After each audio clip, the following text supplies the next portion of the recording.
उत्तर प्रदेश की बरेली 124 शहर विधानसभा सीट से आम आदमी पार्टी की प्रत्याशी कृष्णा भारद्वाज ने आम आदमी पार्टी के दिल्ली मॉडल की बुलंद भारत के साथ चर्चा करते हुए अपने संबोधन में कहा कि आम आदमी पार्टी की सरकार के दिल्ली मॉडल को दुनिया जान चुकी है।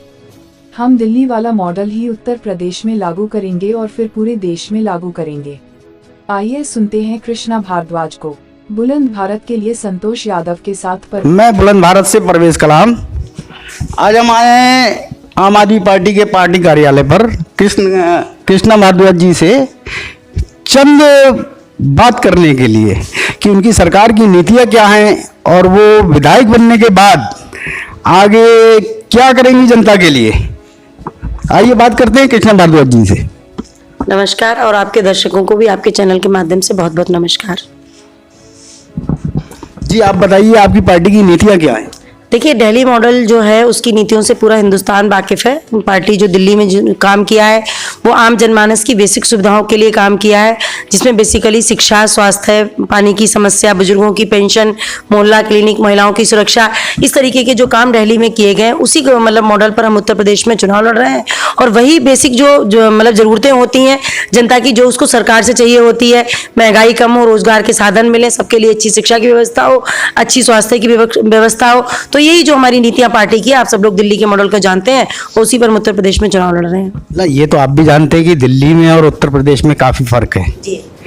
तो उत्तर प्रदेश के हिसाब से आपकी क्या नीतियां रहेंगी। देखिए, ये फर्क तो हमने बनाया है, आप ही कैसे कह सकते हैं। जनता तो सब जगह वही है। महंगाई की मार तो जो दिल्ली मतलब जो सब जगह एक सी है।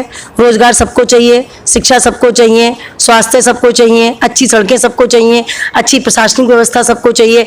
तो जनता की तो बेसिक जो जरूरतें हैं वो गवर्नमेंट के लिए सब जगह वहीं से होती हैं, जिसमें वाकई यूपी पिछड़ा हुआ है और एक हमारे पास दिल्ली मॉडल का प्रूवन मॉडल हमारे पास है। तो हम उसी तर्ज पर हमें बरेली के लिए हमें काम करना है, उत्तर प्रदेश के लिए काम करना है। यहाँ की जनता जो महंगाई की मार से परेशान है, हमें महंगाई से उसको बचाना है, हमें अच्छी स्वास्थ्य सेवाएं उसको देनी है, अच्छी शिक्षा व्यवस्था देनी है। तो वही उत्तर प्रदेश की जो जनता है या दिल्ली की जनता है, जरूरतें तो सबकी एक सी हैं। जरूरतें तो एक सी हैं, लेकिन प्रदेश के हिसाब से हमारा पिछड़ा हुआ प्रदेश है। दिल्ली राजधानी है हमारे देश की, तो हमारे प्रदेश में और राजधानी में बहुत फर्क है। तो प्रदेश के हिसाब से आपको नीतियां तो अलग बनानी पड़ेंगी। जी बिल्कुल, आप कह रहे हैं कि यूपी पिछड़ा, ऐसा बिल्कुल नहीं है। यूपी एक बहुत बड़ा राज्य है, यूपी एक उत्तम प्रदेश है, यूपी में सारी व्यवस्थाएं हैं, यूपी एक अच्छा कृषि प्रधान प्रदेश हो सकता है, यूपी के पास अच्छी इंडस्ट्रीज तरीके हो सकते हैं, यूपी के पास अच्छी मैन पावर है, यूपी के पास सब कुछ है। ये तो हमारे का जो सिस्टम का जो करप्ट सिस्टम रहा है, जो भ्रष्ट सिस्टम रहा है, जिसने उत्तर प्रदेश को आगे नहीं बढ़ने दिया है, तो ये तो हम अपने एंड पे फेल है ना। तो हमें उसको कैसे पास होना है, यही जनता की जरूरत है और इस पे हम लोग काम करेंगे।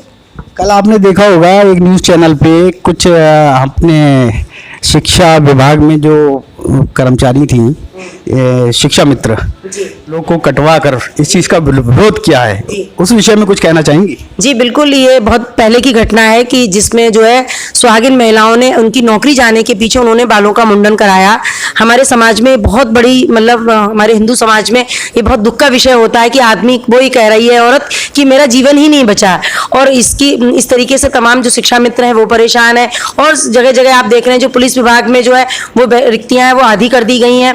आप रेलवे को उठा लीजिए, आप शिक्षा के सिस्टम को उठा लीजिए, आप स्वास्थ्य सुविधाओं को देख लीजिए, तो सब जगह जो भर्तियां जो है वो आधी से ज्यादा कर दी गई हैं। इस पे जगह जगह लोगों पे रोष है।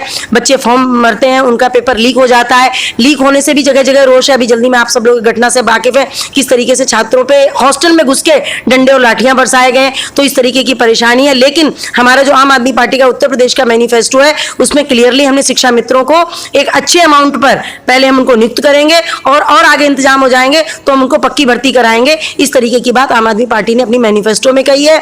हम पुरानी पेंशन बहाली करेंगे, ये बात आम आदमी पार्टी ने अपनी कही है। और 10 लाख साल के मतलब रोजगार देंगे, ये हमारी मैनिफेस्टो में। और जब तक नौकरी हम नहीं दे सकते तब तक 10,000 रुपए महीने हम मासिक भत्ता देंगे नौजवानों के लिए।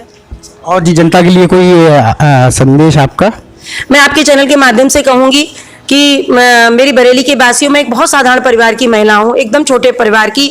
मैंने हिम्मत की है, मैं अपने बरेली शहर में ईमानदारी से काम करना चाहती हूँ। जो दूर दराज के लोग हैं, जो बहुत परेशानियों की मार झेल रहे हैं, लोगों को घरों में किस तरीके से सड़कों से पानी उनके घरों में जा रहा है, कीचड़ उनके घरों में घुस रही है, लोग काफी परेशान हैं। मतलब अगर वो अस्पताल में पहुंचते हैं तो उनकी सुनवाई नहीं होती है, आप स्कूल में पहुंचते हैं तो बच्चों के लिए अच्छी शिक्षा व्यवस्था नहीं है। मैं एक बहुत पढ़ी लिखी महिला हूँ, उच्च शिक्षित महिला हूँ। मैं सिस्टम से कैसे काम किया जाता है मुझे ये आता है, और सिस्टम से कैसे काम करवाना है मुझे ये भी आता है। तो आप मुझे मौका दीजिए, मैं अपने बरेली के सभी लोगों के लिए ईमानदारी से काम करूंगी। आपको ये मतलब दुख नहीं होगा कि मैंने कैंडिडेट गलत चुन लिया या मैंने पार्टी गलत चुन ली। तो मेरा आपसे हाथ जोड़ के मैं अपने बरेली के वासियों से ये निवेदन करूंगी कि अपनी शहर की इस बेटी को मौका दें और एक ईमानदार और एक बदलाव के लिए मौका दें। हम अपने शहर को निश्चित ही नई ऊंचाइयों पर ले जाएंगे। जी, आपने अपने कीमती समय में हमें 2 मिनट दिए, उसके लिए आपका बहुत बहुत धन्यवाद। आपका भी बहुत